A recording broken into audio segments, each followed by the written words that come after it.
Thank you. Well, usually I'm wearing a white lab coat. I wear my white lab coat to chapel at Liberty University. I wear it to faculty meetings. I wear it all over the place. And I'm the only one who does that. But see, I'm practicing because aren't we going to wear white coats in heaven? So a friend and colleague of mine, Dr. Terry Spahn, says that we are biologians. Biologians because we're studying what God has made. And Scripture has many references to biology, especially in Psalm, where we're fearfully and wonderfully made. And the picture that I have here is a picture that I've taken from my research. And these are cells. They're from a brain tumor. What you see in green are cytoskeletal proteins. These are proteins inside the cell that help to give it shape and allow for intracellular transport, where the cell can move materials from one part to another. These green proteins are microtubules, and they'll come up in the later part of the lecture because these microtubules also pull apart the chromosomes. Now, what is in red, very small, are mitochondria. Mitochondria that we talked about, mitochondrial DNA coming from, and the cell has to be able to transport mitochondria to the ends of these processes that are coming out to give energy to the whole cell. And the focus of some of my research is on this aspect of mitochondrial transport, and we're looking at whether there's a defect in this, and that is involved in Alzheimer's disease. But see, as I look through my microscope, I see the wonder and complexity of what God has made. And I hope to be able to share some of that with you this morning. An overview for the talk. It's very difficult and a major challenge to be able to present complexity simply. It's an oxymoron, isn't it? Because if it's too simple, then you don't get the message of complexity. But if it's too complex, you don't get the message at all. And so I'll try to put it at a level where I think most people will be able to follow it, but keep in mind that for everything that I'm talking about, there is additional levels of complexity and major details that I'm leaving out. I don't have time to go into everything. I teach a whole semester course on cell biology at Liberty, and I've taught graduate cell biology at the Institute for Creation Research.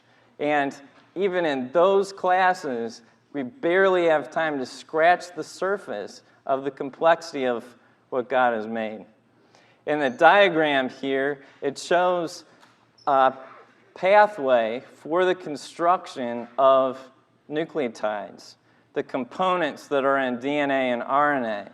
Several different enzymes marked with a blue circle. Each of these are enzymes, proteins, that are required for one of the steps to make nucleotides.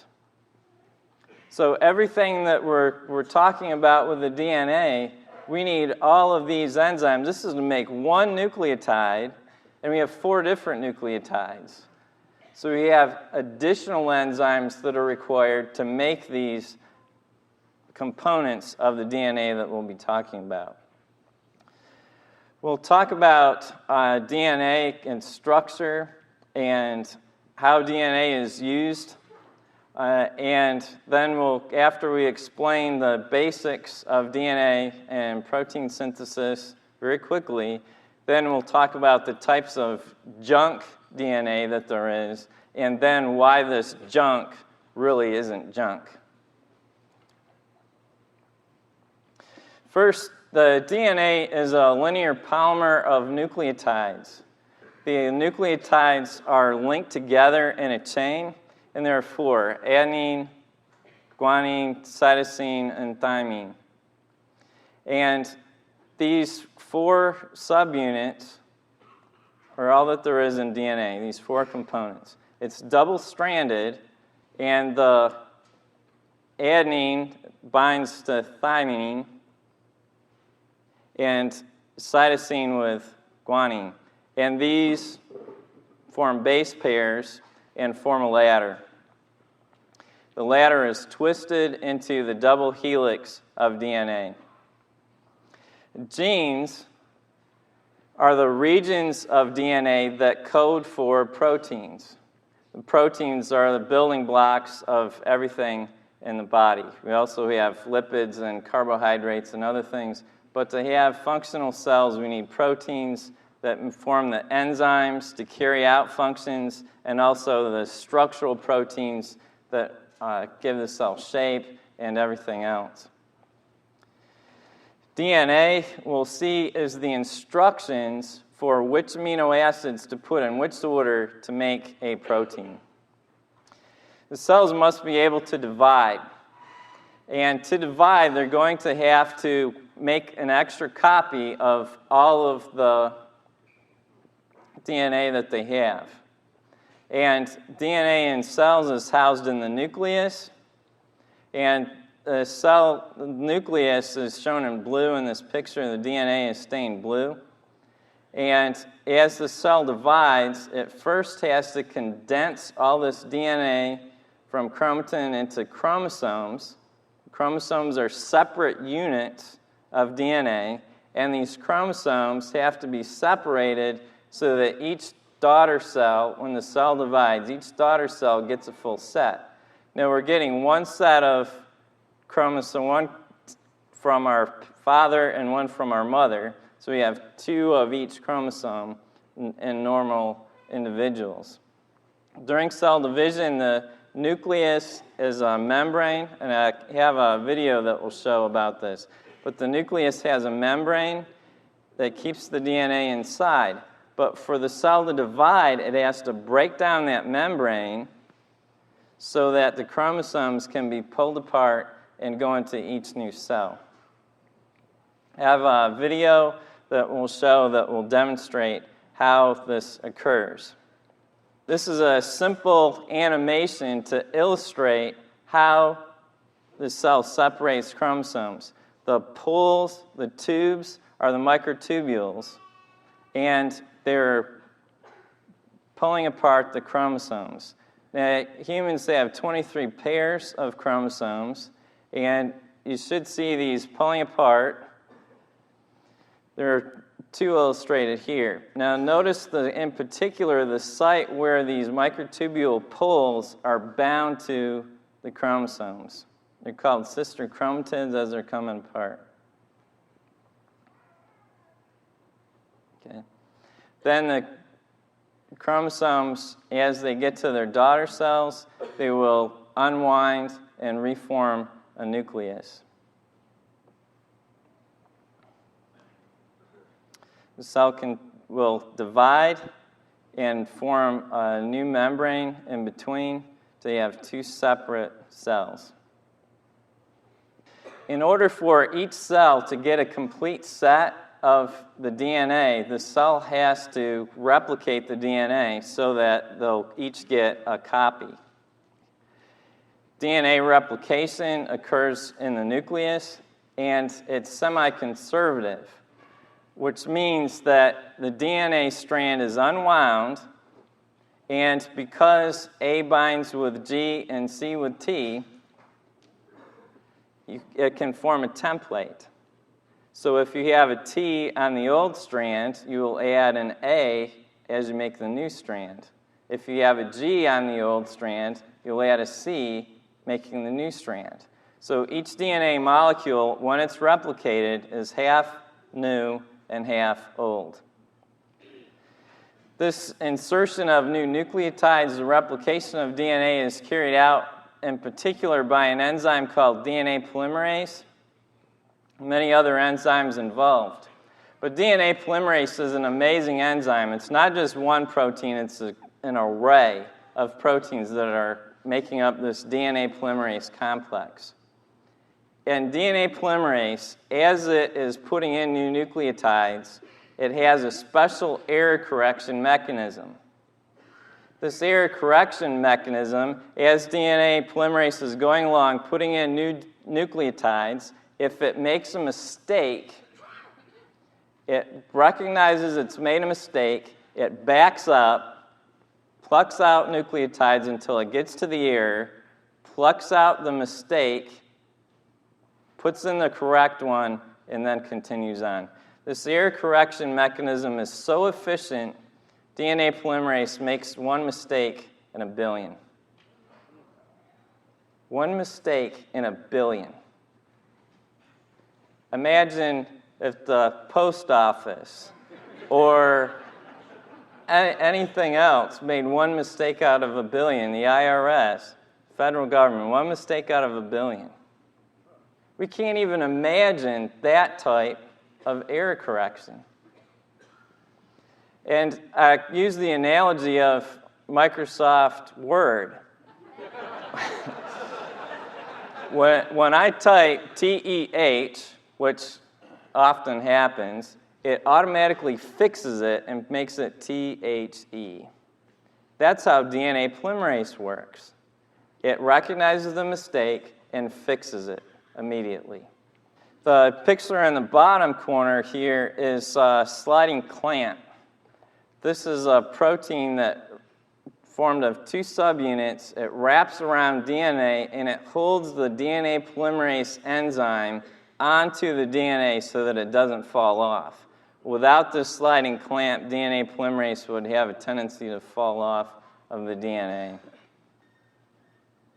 DNA, of course, is found in the nucleus. This is the nuclear membrane that we're going through.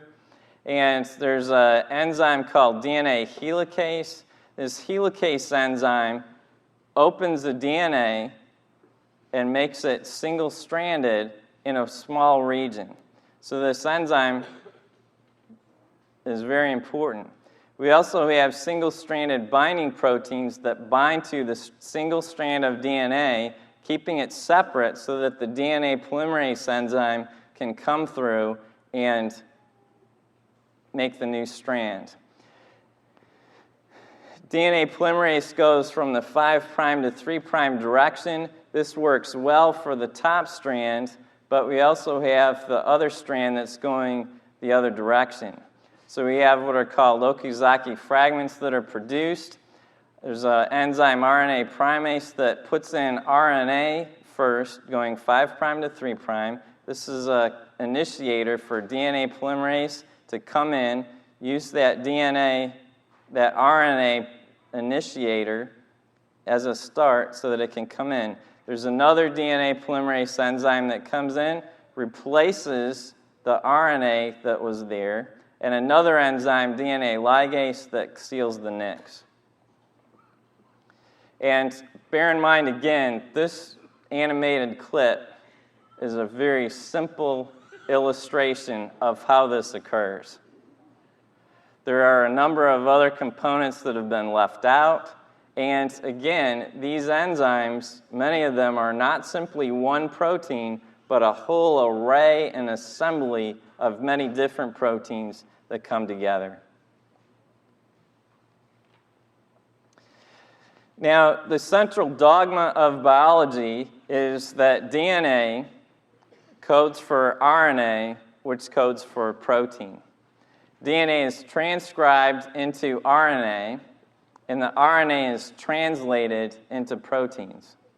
So DNA and RNA are a similar medium. They're both nucleotides, although they're slightly different.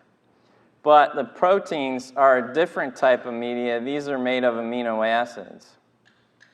So hence, transcription is transcribing from one to another. Copying a book, for example, you're putting it on something different, but translation is putting it into something different, translating it into another language, for example.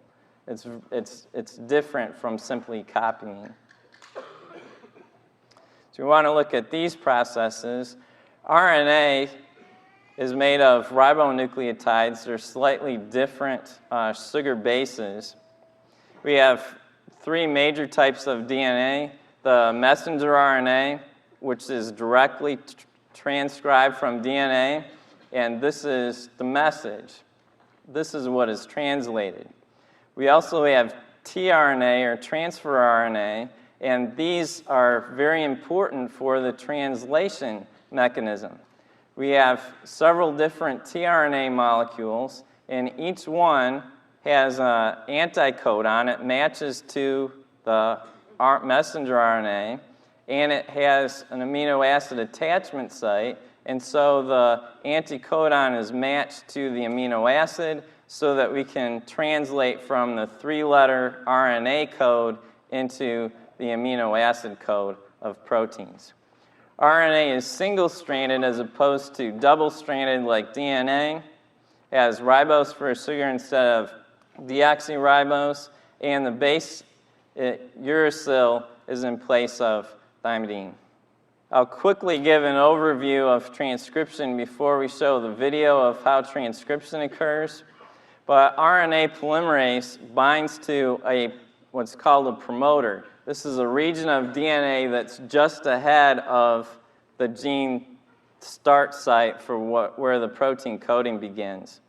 The promoter is a control region, and there's a start site that tells the RNA polymerase, which makes RNA, tells it where to start.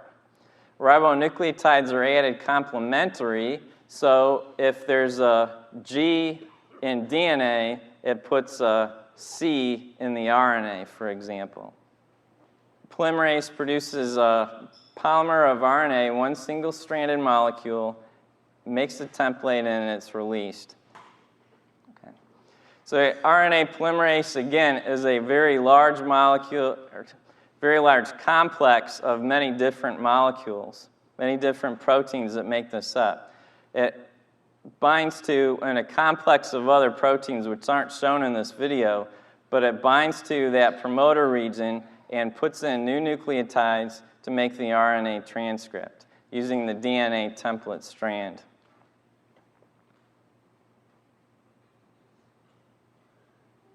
So as it goes along, it will put in new ribonucleotides, assemble them together to form the messenger RNA. It gets to a stop code in the DNA, and that will trigger the release. There's an assembly of proteins involved in the release as well to produce the RNA transcript. So we've made messenger RNA, now what? Well, we need to have some type of code to convert the ribonucleotides into the amino acids code, and I've got a slide coming up that will show how that occurs. We have 3 nucleotides in RNA that is for each of the amino acids and proteins.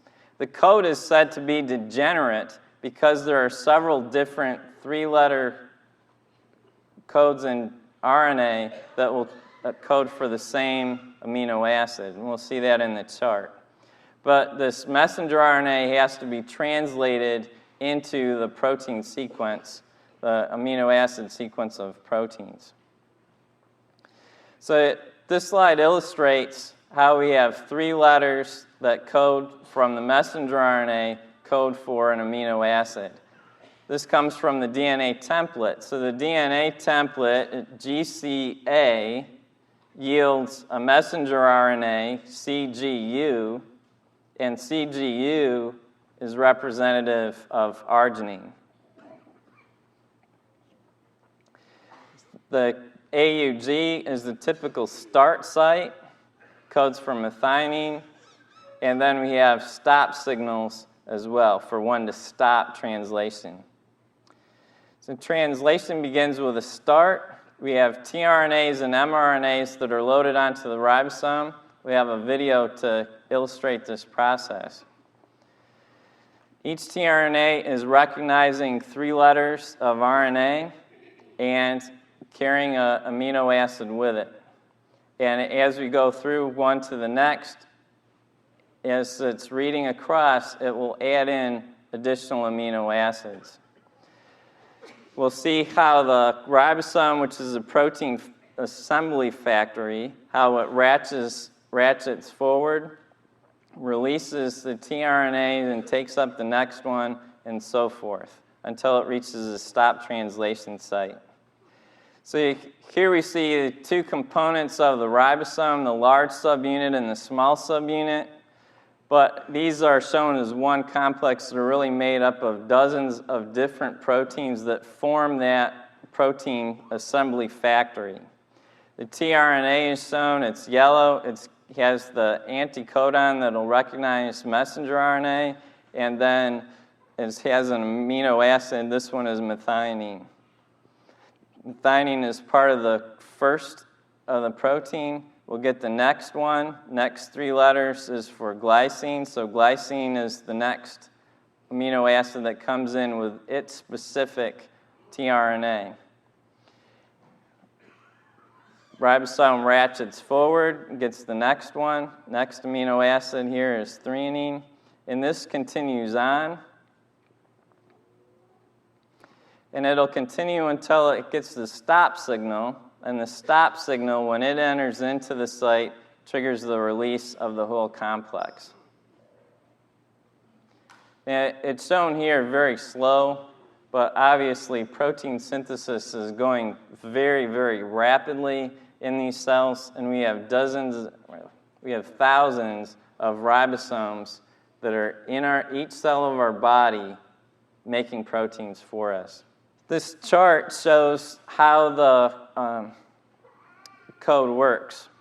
We have a 3-letter code from RNA, first position shown across the left column, and then across the top we have the second, and then on the right we have the third position. And so depending on which order of these nucleotides in the RNA, that will tell us which amino acid is going to be put in this place. This is the genetic code. Proteins, linear polymers of amino acids now, fold up into complex assemblies and very beautiful three-dimensional structures. The three-dimensional structure that a protein adopts depends on the sequence of amino acids that is present. If you try to assemble a protein from random amino acids, you will get a non-functional protein. The amino acid sequence determining the three-dimensional structure, and the three-dimensional structure determines the function. So again, ultimately, the sequence of nucleotides in DNA controls what this three-dimensional structure is, because the 3 nucleotides in DNA determines the 3 nucleotides in RNA, determines which amino acid is there. The enzyme here is glutamine synthetase. This is a very large protein assembly. There are 12 subunits to this, and it's very tightly regulated by feedback inhibition. So if it has enough glutamine and several other molecules in cells that require glutamine, if there's enough, it shuts off. If there's not enough, it keeps going, keeps synthesizing glutamine. Now, why is it that we hear about junk DNA? What is junk DNA and why is it called that? Well, the chart here shows the percentages of DNA nucleotides in each of these different organisms that codes for protein, right? We talked about genes, and genes are the protein coding regions, but we also have other parts of DNA that are not coding for protein. In bacteria, about 90% of the DNA that they have is coding for protein. But as you move along, yeast, this drops to below 80%. Yeast are eukaryotic cells. They're more complex. They have a nucleus. Bacteria don't. Moving on, nematodes, a type of worm, has about 25% of its DNA that's dedicated to coding for proteins. Drosophila have less, and humans have just about 5% of the DNA that's coding for proteins. This is a very small percentage of the whole picture. And so, since this seems to follow a progression, the scientists thought, well, it must be that over the millions of years of time, extra DNA just accumulated in the genome. And it doesn't have any function, and so it's just junk. It's not coding for protein, so this is just the extra baggage resulting from evolution. So most of the 3 billion nucleotides that we have in human cells does not code for proteins. Well, is it doing something, or is it just this leftover baggage? Now, I find it very interesting that typically evolutionists, the reason they're against creation science is because, well, if you believe in a creator, then you say, well, the creator did it, and this is the end of science because we won't have a reason to explore and ask questions. But you know, that happens for evolutionists too, because if you assume this extra DNA is just that, extra junk for evolution, then you might not pursue if this might have some other type of function. But scientists have looked for functions for many of these things, and we'll discuss them. The types of junk DNA that we'll talk about, there's extra DNA that's associated with genes. We have regulatory regions that are associated with the genes and required in order to determine when, where, and how much of each protein we're going to be making. Some of the DNA is simply repeating elements. Some are long repeats and others are short repeats. And so this seemed to not have any type of function. If you're just repeating nucleotides, you know, what is that for? But there are other regions of DNA that we'll talk about. These are called pseudogenes.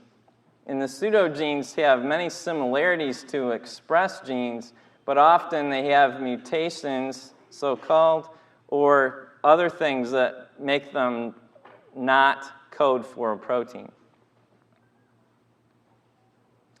So scientists have viewed this generally as evidence for evolution. And part of the reason is, well, we've got all this extra baggage, a lot of it is repeating, doesn't seem to have any function. If there were a God, he wouldn't put in all this extra junk. They assume this extra DNA accumulates with long periods of time, and they also look at the similar non-functional regions in species and view this as evidence for common ancestry.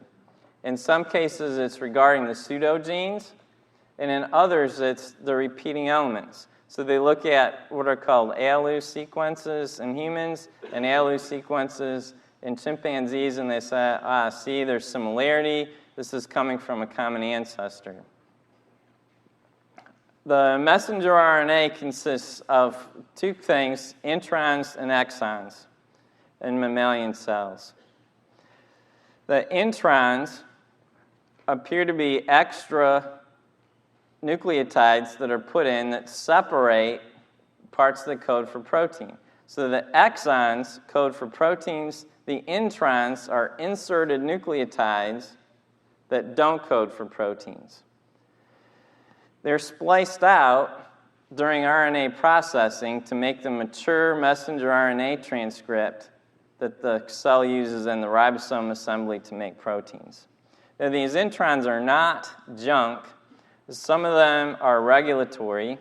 And in addition, this allows for alternative splicing. In some proteins, you can make many different proteins from the same transcript depending on how you splice out these introns. So the amyloid precursor protein, which appears to be involved in Alzheimer's disease, it might have 695 amino acids, or 751 amino acids, or 770 amino acids, depending on how it's spliced. And those are just the three major types of amyloid precursor protein that's made. There are other minor proteins that are made from it using different splice sites. This is not junk. These introns are not junk. We also have control regions that control when, where, and how much many of the proteins are made at. See, essentially all of the cells in our bodies have the same DNA. They have the same DNA to make the same proteins. And so I often ask the question, if that's true, why don't we have a big toenail on our forehead? Really, because these cells have the DNA in them that could make the proteins for toenails. But it doesn't happen. I'm glad it doesn't happen. We look kind of funny. But it doesn't happen because the genes for making those proteins are turned off and not expressed anywhere else except on the ends of our toes where we need the toenails. But that's true for many of them. We're making special proteins in the pancreas, we're making insulin, liver makes different proteins, muscle makes different proteins, the brain makes different proteins. All of the cells are making different types of proteins. This process has to be regulated to tell how, when, where, and how much. So in many cases, it's controlled by stretches of DNA upstream, which are regulatory sites. There are many different proteins that will bind to specific sites and determine whether the gene is turned on or turned off. We have repressors that turn off and activators that turn on. We also have tissue-specific transcription factors so that we'll make sets of proteins in muscle, sets of proteins in the liver, specifically. So much of this upstream from the gene is regulatory sites, where we have many different sites even that control whether that RNA polymerase is going to be able to make messenger RNA so that we can make proteins. In the bottom picture, it shows a different way that proteins are regulated, and this is at the step of translation. There's a metabolic enzyme called a kinase. It's involved in production of ATP in the mitochondria. But this metabolic enzyme serves double duty as a factor that controls RNA storage in cells. This is because it regulates whether we're going to make ferritin, protein that stores iron in cells, or whether we're going to make transferrin, a receptor for iron that allows it to be brought in the cell. It works in reverse order so that when we make ferritin, we don't make transferrin and vice versa. If we don't have enough iron, we don't need to make the iron storage protein. We need to make the receptor. If we have plenty, we don't need to make the receptor. We need to make the storage protein.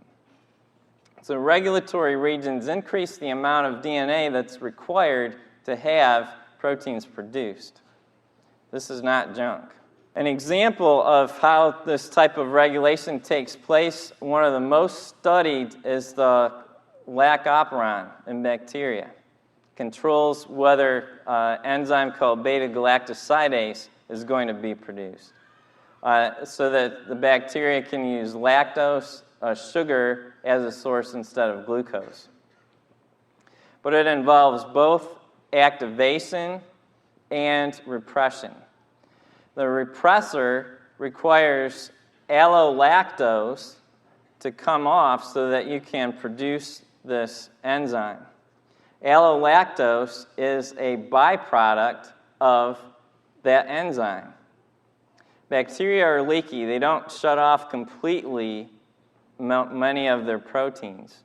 They have a few copies of this enzyme.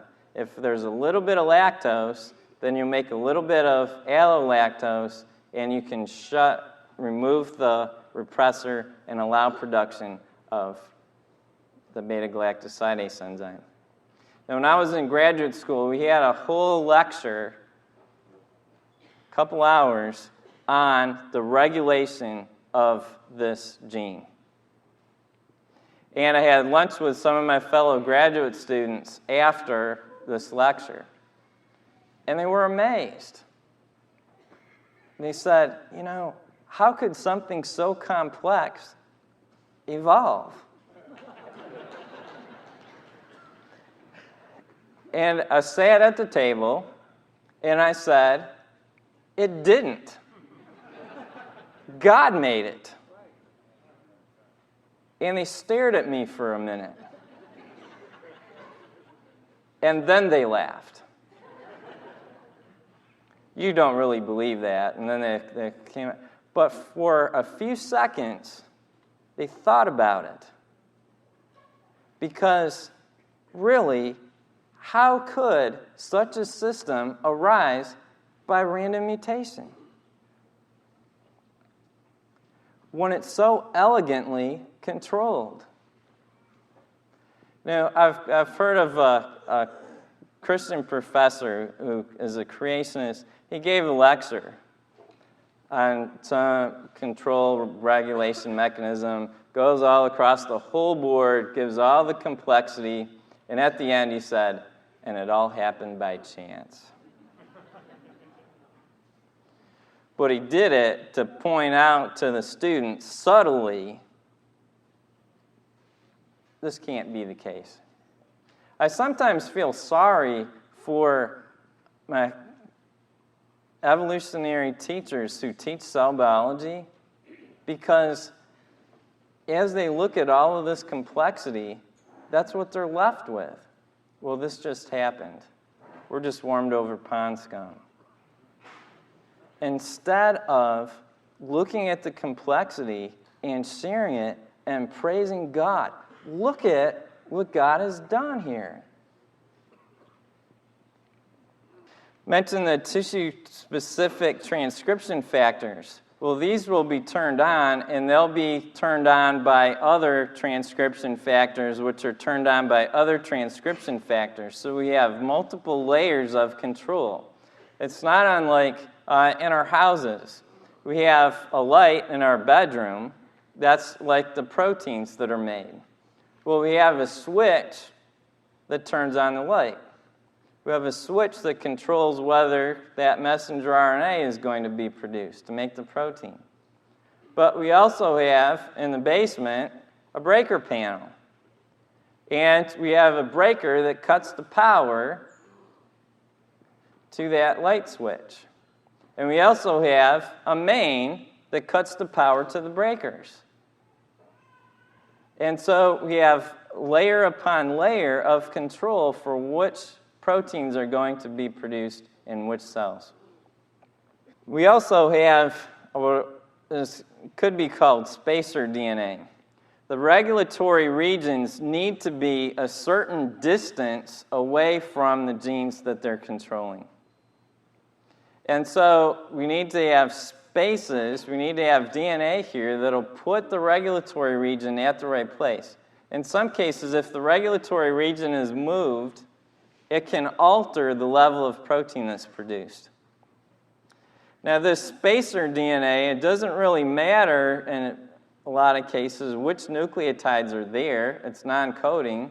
It would appear non-functional, except its function is to take up space. And if you don't think taking up space is important, try reading a book that doesn't have any spaces in it. Now, is there content information in the space?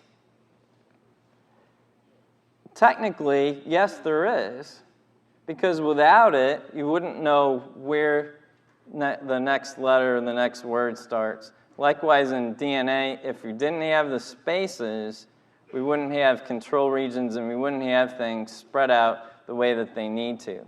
So the spaces are non-coding, but they still have a function. We can't really call this junk.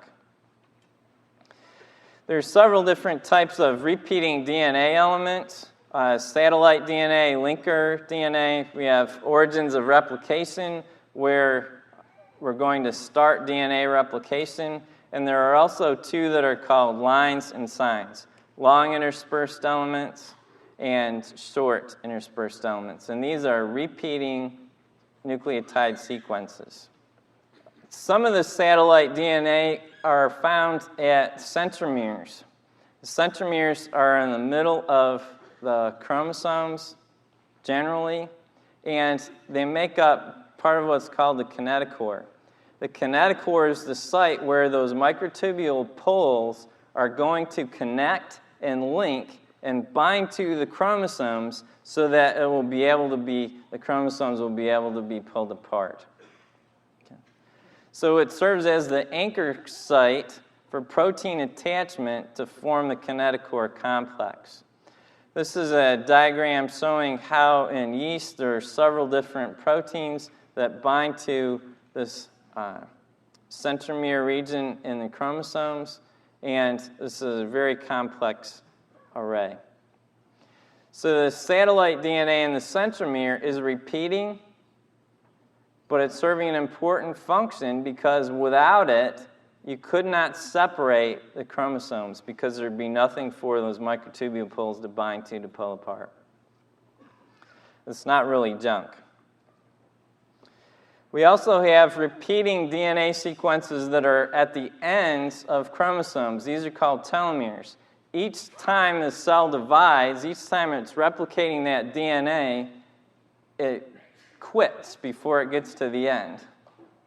And so with every successive division, the telomere gets shorter and shorter and shorter. Now, without that extra repeating DNA at the end, we would start eating into the chromosome, start eating into perhaps coding regions of DNA. This would be awful. But instead, we have these telomeres that protect the ends of the chromosome from shortening after each DNA replication. There's also DNA that's linker DNA. This is the DNA has to be packed, and it's packed into structures called nucleosomes. It's wrapped around histone proteins. It's really a complex of proteins that's making up that yellow disc. The DNA in blue wraps around. Well, there's linker DNA that's between each of those structures. You have the origin of replication. This is a site where DNA polymerase is going to be able to bind to begin making that second copy of DNA. Now, that origin of replication is not coding for any protein, mind you, but without origins of replication, we wouldn't be able to replicate DNA. Many proteins involved in this complex process. And what about the lines and the signs? It's estimated that these comprise about 45% of the human genome. And it was considered to be parasitic DNA. These were a lot of repeating elements, and they were interspersed different places. In some cases, they have shut off genes, and they appear randomly integrated. The signs are shown in the human globin gene cluster at the top. They're shown as the green circles that are closer to the top. The yellow ones are red. These are just inserts into the DNA. Mouse has similar inserts, but at different places in different amounts. But again, these were thought to be selfish DNA, parasites that have just accumulated, and they appear to replicate and insert here and there in the genome, and they were assumed to have no benefit. They're just tag along, and this has been accumulating over millions of years of evolutionary history, according to the evolutionists. There's been a very recent report where scientists have identified a function for the major line L1. Was a news report about it. And they said transposable L1 elements make up 17% of our DNA, but very little is known about them. Until now, everyone thought L1s were just intracellular parasites in the DNA, leftovers from the distant evolutionary past. The big question in the field is, are they still there because we can't get rid of them, or do they have a function? Well, they found that it does have a function. It functions in DNA repair. It also may be involved in X chromosome inactivation.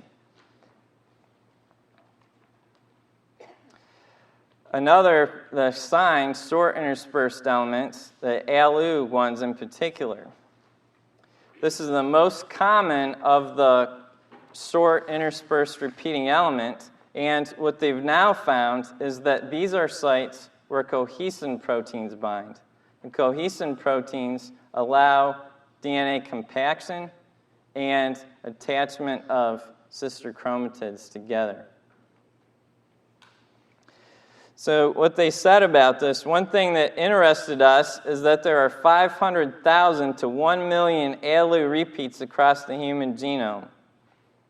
These sequences are very common, and this makes sense if one of their roles is to bind to the bridging proteins, the cohesins, to keep the replicated DNA sisters together until it is time for them to separate. Multiple bridging sites throughout DNA would be needed for this system to work. They couldn't be unique sequences. So these ALU repeating sequences, once thought to be junk, now are seen to be important protein binding sites. The L1 repeating sequences, thought to be junk, are now seen to be involved in DNA repair. We also have pseudogenes. There are several pseudogenes for the globin family of proteins, myoglobin and hemoglobin. This is a picture of hemoglobin, the protein in blood that carries oxygen. Now, the pseudogenes have similarities to transcribed genes. In some cases, they were once functional genes. As scientists completed the Human Genome Project, what they found was the smell receptors. We have many different smell receptors to identify different odors, but when they looked in the genome, they found a whole bunch of smell receptors that have been deactivated, that are now pseudogenes. So in the past, humans had a much better sense of smell. We could pick up many, many, many more odors, but we've lost that as time has passed. This points again to a creator because we were much better in the past. We haven't been evolving, we've been devolving, getting worse. It's possible that some of the pseudogenes could serve as a backup copy, that if there's some damage or loss to a protein, to a gene, there's a second copy that might be able to be used. That's one possibility. But scientists have looked particularly at these pseudogenes as evidence of common ancestry, in particular regarding vitamin C. You see, humans and apes can't make vitamin C. Monkeys can't make vitamin C, and neither can we. We have to get it from our diet. But we have the enzyme, we have genes, some of which are in that make proteins that are in that metabolic pathway, but we have one, the GLO enzyme, that is now a pseudogene. There's leftover remnants of it in our genome that shows us that in the past, humans were able to make vitamin C on our own.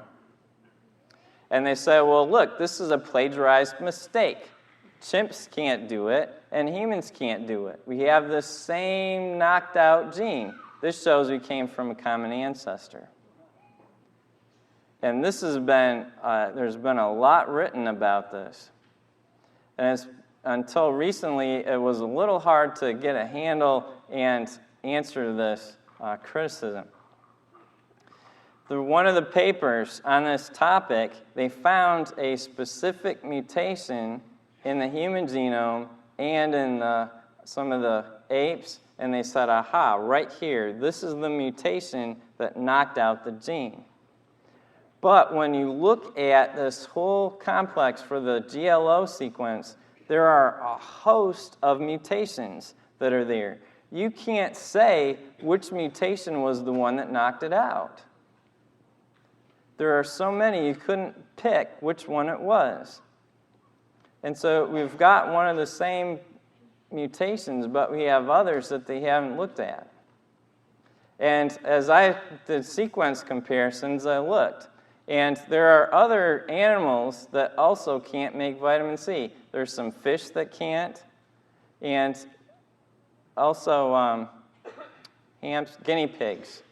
Guinea pigs can't make vitamin C, but they're getting vitamin C from their diet, as we do. And they've sequenced a large part of the guinea pig pseudogene, and if you look just upstream from where they have the start of the chimpanzee sequence, if you look just upstream from that, guinea pigs and humans have the same mutation. Well, are they going to now argue that guinea pigs are a common ancestor for us since we have the same mutation? Okay. The point is there's so many different mutations here. Some of them are going to be similar just because of the way DNA is replicated, but others are going to be randomly interspersed. And so if we had the full chimp sequence for that, I would predict that we would find many differences between the human and the chimp. We both have the same thing knocked out, but this is because there's not selective pressure to maintain it. If there's not selective pressure to maintain production of a protein, it's going to be lost through mutation. There is an article in the latest TJ which talks about functions for some of the pseudogenes involved in regulating levels of proteins that are produced. So pseudogenes, some of them are functional, some of them were functional, and so pseudogenes don't really qualify as junk either. The scientists have been trying to say where new genes come from, and they typically are looking at a gene is replicated, and the second copy can mutate and become a new gene. And so their suggestion is no gene is ever really new because it's just copied from another place and mutated through gene duplication. But when they look in bacterial cells, over half of the genes have no family members. This means there's no other gene that's like them. They're called orphans. Orphans because they have no family. But if gene duplication and mutation is a major way to get new genes, why is it that over half of the bacteria genes have no ancestor? Well, what happened to the junk? Chromosomes contain a large amount of DNA that doesn't code for proteins, but it serves other functions, many other functions, in DNA repair, in regulating gene expression, in spacing out, serving as linker DNA, serving as DNA protection, helping in DNA repair, serving as binding sites for regulatory proteins, for proteins required for cell division, proteins required for chromatin condensation. A lot of these nucleotides we're now seeing are not junk. So junk DNA is not junk. The creator didn't put in extra DNA here. He put in DNA that served other functions. The DNA has not accumulated over time, and similarities in the repeating DNA doesn't support common ancestry because these other organisms also need DNA repair and binding of the cohesins and so forth. See, DNA shows us the wisdom of God. When we look closer at things that people have made, we see the flaws. And the closer you look, the more flaws you see. But when we look at what God has made, the closer we look, the better it is. This is a picture of the structure of GROL, a chaperone protein that helps other proteins fold into their right shape. And it's beautiful. DNA shows us that we are truly fearfully and wonderfully made. I want to also point out when Jesus Christ, the very Son of the living God, came to earth, he didn't come as a bacteria, an amoeba, a mouse, or a monkey. He came as a man. He came as one of us to eat and sleep and drink. And he felt pain, and he died. So the Word became flesh and dwelt among us, and we beheld his glory. And this is why we'll be able to say with those in heaven, "You are worthy, our Lord and God, to receive glory and honor and power, for you created all things, and by your will they were created and have their being." Amen.